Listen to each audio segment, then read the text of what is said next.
bonjour et bienvenue dans votre journal. À la une des derniers jours, à l'occasion des 40 ans de l'accident nucléaire de Tchernobyl, une rave party a été organisée dans la forêt rouge, faisant 33 morts et 208 blessés. En Hongrie, Viktor Orban et ses alliés oligarques s'apprêteraient à fuir le pays et à délocaliser leur fortune aux États-Unis et aux Émirats, en bons patriotes qu'ils sont et ont toujours été. Un député Rassemblement National s'est retrouvé à l'hôpital après un accident de voiture alors qu'il conduisait en état d'ébriété.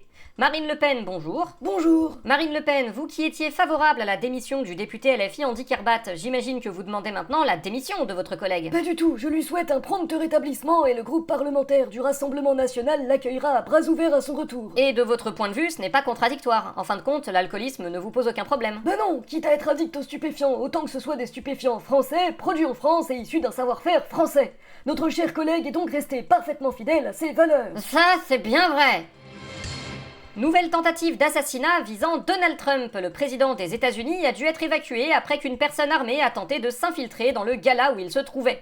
Donald Trump, bonjour. Bonjour, excusez-moi, je suis encore un peu stressé, donc j'ai amené mon doudou Maduro avec moi. Aucun souci, mais est-ce que cette tentative d'assassinat a une chance de faire évoluer votre opinion sur l'accès aux armes dans votre pays? Certainement pas. Heureusement que les armes sont super faciles d'accès chez nous, ça a évité un massacre. Ah bon? En quoi? Bah vous imaginez, si on n'avait pas tous eu un flingue, ils seraient rentrés et ils nous auraient tous tués. Heureusement qu'on a des pistolets de gentils pour tirer sur des gens avec des pistolets de méchants. Ouais, je vois pas pourquoi j'ai posé la question en même temps.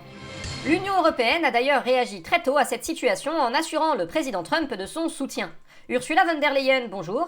Bonjour. Ursula von der Leyen, c'est bien beau de dire que vous êtes contre la violence en politique, mais la violence de la politique, vous vous en fichez? Bah pourquoi vous dites ça? Je sais pas, peut-être parce que la police de l'immigration de Trump a déjà fait des morts, enferme des gens dans des camps de concentration comme les nazis et soutient un génocide? Oui, mais ça le regarde. L'important, c'est qu'il ne faut pas tenter d'assassiner les politiques. Nous sommes des vies humaines dont la dignité doit être respectée. Évidemment.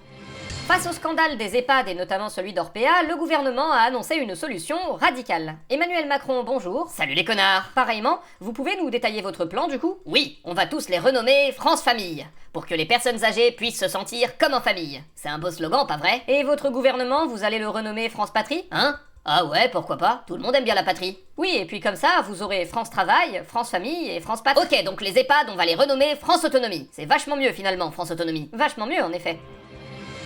Pour notre entretien du jour, nous nous retrouvons avec le député Picard et candidat à l'élection présidentielle de 2027 qui a fait son premier grand meeting ce week-end à Lyon, François Ruffin. François Ruffin, bonjour. Bonjour. François Ruffin, est-ce que vous pouvez nous donner le sens de votre campagne présidentielle? Le sens de ma campagne présidentielle, c'est de soutenir celles et ceux qui tiennent le pays debout alors qu'ils se font mal au cou. Je veux aider la France à avoir la tête haute et rêver comme les astronautes. Parce que Macron nous a mis dans le caca, alors on va tout remettre à plat. Magnifique, on dirait du Baudelaire. Et quelle est votre stratégie pour y arriver? Parce que bon, pour l'instant, j'ai l'impression que ça manque chez vos collègues. On va faire une vraie campagne de terrain et on va salir les mains. On va aller dans les villes, dans les villages, on va faire des réunions publiques et du tractage, et on va convaincre les oubliés en allant gentiment leur demander de voter. Ok, donc une campagne de proximité, ça c'est une bonne idée en effet, c'est ce qu'il faut faire. Et vous allez faire ça avec quels militants? Vous savez que j'ai reçu 110 000 parrainages citoyens? Oui, mais ça c'est pas des militants. Vous verrez. On ne demande que ça, nous vous souhaitons une fin de journée. À bientôt.